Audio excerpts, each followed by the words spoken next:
godhaaf hin jiraatin. Rabbiin sammuu kasii kenneef ittiin haa yaaddu waan kana mata. Assalaamu alaikum wa rahmatullahi wa barakatuhu. Jirra jirtuu obboleewwan koo. Guyyaa har'aa kana mata duree gabaabduu tokko mata duree qulfii jireenya keetii nama harkaan kaahin jedhuun yaada gabaabduu tokko isiniif dabarsa. Yaada kiyyatti osoo hin seenini nuti akka sabaatitti aadaa gaarii qabna, aadaa filatamaa qabna. Haa ta'u malee akkuma aadaan gaariin jiru aadaan duubatti hafaan yookiin bartee duubatti hafaa ka jedhamullee ni jira. Kanaaf fakkeenya tokko isinii kaasa. Fakkeenyaaf biyyoota gurguddatan keessatti dubartii takka kophaa teessee ka waa nyaattu haa ta'u, ka dhugdu haa ta'u, ka shiishaa aarsitu haa ta'u, ka sigaaraa aarsitu haa ta'u, namni yoo arge akkasuma laalaniitu bira darban malee akka waan guddaatitti hin laallamu. Maaliif? Namni waan itti amante godhaa jirti waan ta'eef jechuudha. Namni waan itti amante godhu hundi sirriidha jechuu kootii miti. Garuu eegetti amantee abbaadhaaf ni taataanaan ka abbaa irraa beekee budaadha. Garuu samma nama Oromoo tokko dubartii takka kophaa teessee ka waa nyaattu argite inti akkamitti dubartiin takka kophaa teessee waa nyaatti? Bakka aadaan bade jechuudha, safuun bade jechuudha, saalfiin bade jechuudha jedhanii sadarkaa itti saalfatuu fi akka waan ajaa'ibaatitti ilaala namni keenya jechaadha. Ilaalchi sun ammoo biyya keessa qofa hin taane biyya ormaatitti illee namoota qabatanii dhufantu jira.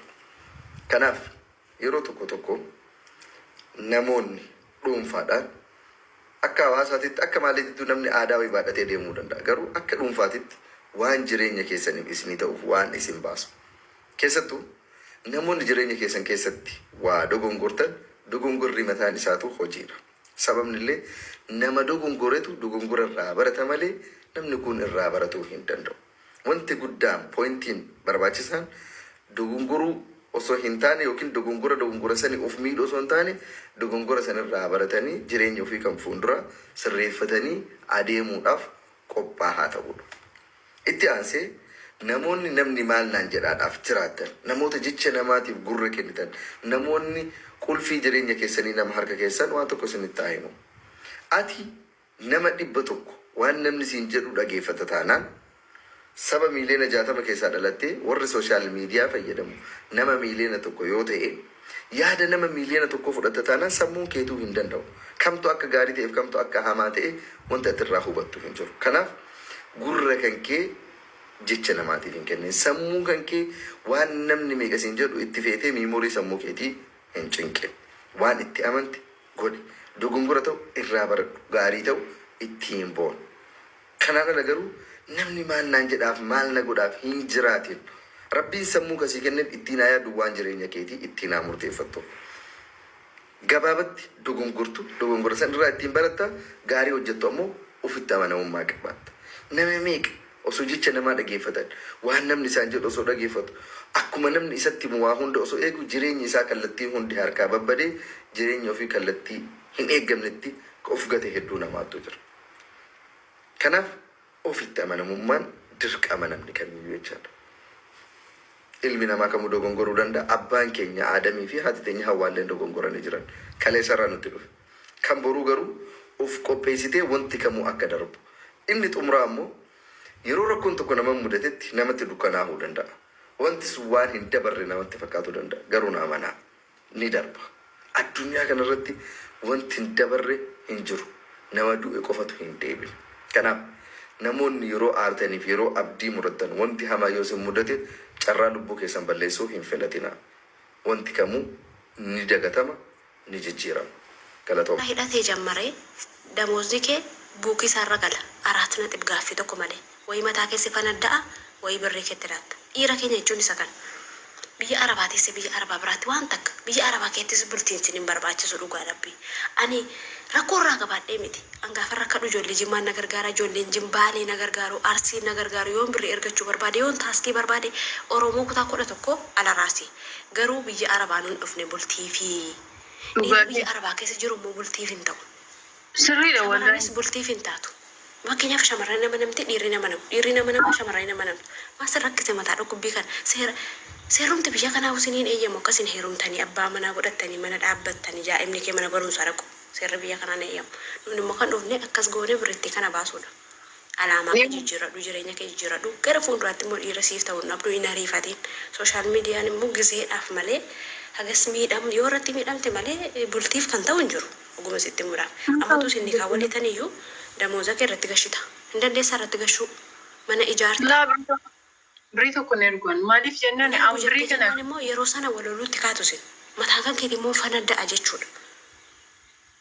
wallaa dhugaatii. Na baatiin kee dhuguma jedhanii galatoomi. Ana dhiiga tokko gara fuulduraa gaafa gallee irratti haasofna. Ana amma bultiillee barbaadu rabbiin inni irratti kadhadha jedhiti amallaxe fiigi. Siif hin ta'u. Wallaa galatoomi wallaa hawwiku sin jaalladha warri kana jala jirta illee sin jaalladha sin kabajaa wallaa galatoomi ishii namni akkasitti nama gorsu hin jiru hundinuu dhaqee booddee namatti golfa gaafa namni mataa ganna malee galatoomi.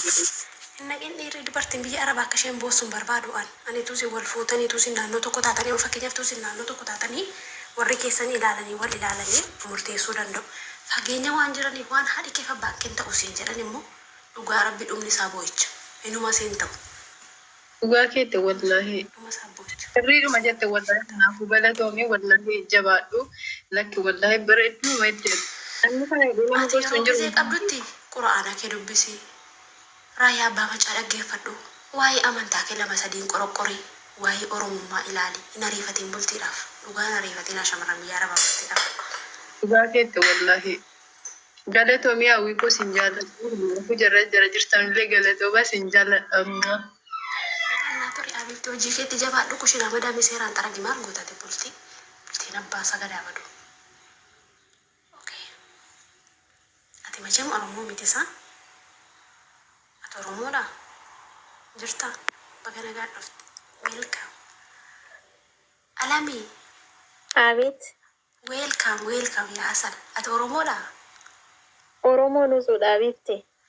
Baga nagaadhaan harka kee miila kee dhukkuba kee fidattee dhufte mana kanatti. Maal taatee maal dhuftee maal rakkatte? Rakkoon kee maali yaa Asal? Mee na gorsatee tana yeroo hunda nan dhaggeeffadha beektaa sa'aatiin na biiziin ta'e bira diskuma madaamii olii gad oofutti. Very good. Maal taate? Eessa si dhukkuba? Eessa si waraane? Marfee immoo oksijiinii asitti si sakkaan. Maal taate? Laa gorsatee tana sirraa fudhatuu barbaada beektaa?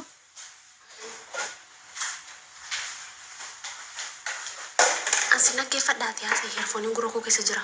Si dhaggeeffachaa jira. Argeeraan illee heerfoonii gurratti godheera. Heerfooniin kiyyaafeetu wal fakkaata. Akkamati nagaa keetii annagaa kooti galata rabbii fayyaa kootii. Jira nagaa godha nageenyi qaqqabaati waa'ee seenaatti hin galtu ati seenaa dhaggeeffachuuf. Eessa jirta ammaati biyyeessa jirti sala Dubaay immoo Kuweet jirta. Kaatar. Akkasii an Dubaay jirta si abar. Jaalalli si qabee? La jaalalli ana na qabeen beeku birrii fi bira diskii madaam irraa yoo ta'e malee. Maal si gorsina ree? Waa'ee maalirraa si gorsina? Waa'ee maalirraa na gorsita seetee maammadoon tokko Ameerikaa irraa si fuudhaa. Dubaayittan dhufee si fuudhaa naan jedha tokkichi immoo Suudii irraa biyyatti gallee wal fuunammoo achitti dhufee si fuudhaa naan jedha kanarraa na gorsi. Insof dammati. La kan dhugaatii isa dhugaatii seenaa dhugaatii malee isa sobaatiin. Isa Saawudii jiru wajjiniin bira distii madaamii dhiquu barbaadda moo isa Ameerikaa jiru wajjiniin manatti galtee jiraachuu barbaadda? Ati maal barbaadda? Kan Ameerikaa sunuu na shawwadee kanis sodaadde bari yoo booda na shawwadee jedheetinis sodaadde. Kan Suudii sawwayya moo kan Ameerikaa sawwayyaa siin jedhe. Dhugaa dubbachuudhaaf kan Saawudii si wayyaseef maaliif atillee bira distii dhiqxa innillee bira distii dhiqa hojii keessa wal qixxeedha. Garuu iddoo kanatti isa Ameerikaa jiru wayya. La kan Ameerikaa sun booda una shawwadee. Na dhaggeeffadhu gasittan hima. Inni Ameerikaa sanaa eessatti wal bartanii eessarraa walitti dhuftanii eessatti wal beektu sin? Saawudii dhiisiti. Inni Ameerikaa suni biyyi keenya tokko. Inni Saawudii sun immoo namarraa wal barree jechuudha. Inni biyya keetii tokko sin fuudhaa si wajjin jiraachuun barbaada warra kee barsiisuun barbaada sin jedhe. Akkasumaan jedhe garuu Dubaayitti dhufee daggafadhaa jedhe. Dubaayitti dhufee daggafadha. Ati bakkee jirta moo mana kontiraataa jirta? Laani kontiraata hojjedha. Akkamitti mana kontiraataatti daggafachuu danda'a ree dhufe? yaanee booda hooggananii haala mijeessa hin baata ani immoo achitti dhufee daggafannee biyyatti immoo maatiitti immoo birrii erginaa jedheen isarratti waliin galle. Achitti daggafannee dhufna jennaan akkattiin sireerra bullee anaafatti sirriitti rukuchiisnee Dubaay keessatti katamaa Dubaay keessatti daabboo kee dhugee hin badasiin jechuu jira inni. Ani iyyuu kanumarraa sodaadde barra akkam godhaa jedhee sodaadde beektaa. Ati dorgummaa qabdaa? Isaayyuu fideetiin dhufee bar biyyarra. Bakka na dhaggeeffadhu sitti nama yoo dhugaadhaan na fuudhuu barbaadde warra kootti galii himiiti achitti dhannee wal fuuna deene. Malee akka Dubaayitti hin heerumne garuu isa safara kee kana si wayya. Yoo dhugaadhaan si jaallata ta'e safara kee si wayya malee isa namarraan bartee hin ta'u. Inni namarraan bare koo ka Suudiiti kan Ameerikaa sun mucaa biyya kiyyaadha. Suma biyya keetii si wayyaa isa namarraan barte lafa kaa'iiti isa kanaanii isa dhumaa deemsisitti. Warra kootti galtee wal fuuna moo ati anaan na barbaadu jedhiitti migisee warraan gubiinati. Inni dhugaadhaan si jaallata taanaan warra kee jilba dhungatee si fuudha. Hin jaallatu taanaan Dubaayitti si fuudha. Dubaayitti immoo maaliif si fuudha beektaa? Isa kana sirriitti keessa buufatee gaazii isaa qayyaaree si galee akka barbaade daabboo kan keetii sa'aatii 24 torbee tokko guutuu dhaqadhaqee gaafa quufe ani sin barbaadu sin jedhee badu tokko isa kana dhiira Ameerikaatti yoo heerumuu barbaadde dursa isaa marmaraa galee deemee. Marammaramuu qaba HIV biyya isaanii keessatti oomishamu waan ta'eef. Ituu si waliin fuudhin ituu si walitti siqin iyyuu marmaraa galuu qabdu lamaan keessan. Atis innis marmaraa dhiiga isaanii marmaramuu qabdu duukaa dhatte. Isa Dubaayittis wal fuudhan an biyyumatti galee heerumuu barbaada iyyuu barra an biyyatti galee heeruma barbaada garuu maammadoon biyya immoo birrii baay'ee qabdaa naan jedha birrii san baay'ee hin qabu akkam godhaan maanime. Sammuuna bante takkaadhaan dhufte dhiira sadiisi akka maal hin qalladda ati narraa bu'e. Qalladaan jiru waan namisiin jedhe dhagaye. Dhugaa waaqaa jedhe. Dhugaa waaqa isa qubna garaa sitti taasise. Xawwal waalle initi isa Ameerikaa jirutti heerumin siin jedhe. Isa Ameerikaa garuu Dubaayitti akka waliin fuudhe biyya Itoophiyaatti galaa wal fuudhaa araat na xiqqaa. Kalaas. Yoo biyyatti ta'e haa ta'u an Ameerikaa sun. Yoo biyyatti galtanii wal fuutanii warri keessa wal baranii warra keessa biraa kabajaan si fudhata ta'e isa dhiiga isaa marammarame dhukkuba isa keessa jiru vaayireesota isaa marammarameeti akkattiin miti sayyuu. Ani biyyatti jedhaanii birra ani biyyatti nu wayyaa jennaan inni immoo asii piroosesiin naaf gabaabbataa jedhe ilaalamne inni yeroo biyyatti jiru. Piroosesiin asii sii gabaabbataa. Piroosesiin asii kan gabaabbatu ko algaa bareedaa jira warri keessan isin arganii yoo ta'u itti eeyyite namni irraa si qabu hin jiru. Kanaaf jedheetu bara. Kanaaf jedhee tokko. Amma innoo biyyatti gallee ati dafteen dhuftuu ati Ameerikaatti naa dhufuudhaaf piroosesiin si jalaa waggaa tokko turaa jedhe. Ani immoo biyya. Waggaa tokko tura ammas daa'ima dhaltee dhattaati. Maal rakkoo qabu? Daa'ima kee dhaltee isa booda dhanxaafachi. Maal rakkoo qaba? Inni waggaa tokko inni Dubaay immoo sabilii beektamti sabiliitti ishee Ameerikaa jirtu sana Bahareenii keessa jirti isheen Bahareenii turte. Piroosesiin koo waggaa tokko tureetti. Isheen kan isheen heerumte Bahareeniittidha. Sargiin isaanii kan ta'e Bahareeniittidha. Isa iyyuu zeegaan Ameerikaadha laalagaa. Piroosesii waggaa tokko tura fuudhaaf. Biyya Ameerikaa jechuudha. Sigalee waggaan tokko numa turama. Kaneenyus eessatti wal fuudhaa miti bootaan. Kabajaadhaan warra kee biraa si haa fuudhu yaa asaan. Maal taateeti? Piroosesii maaltu naqa ishee waa'ee piroosesii maaltu si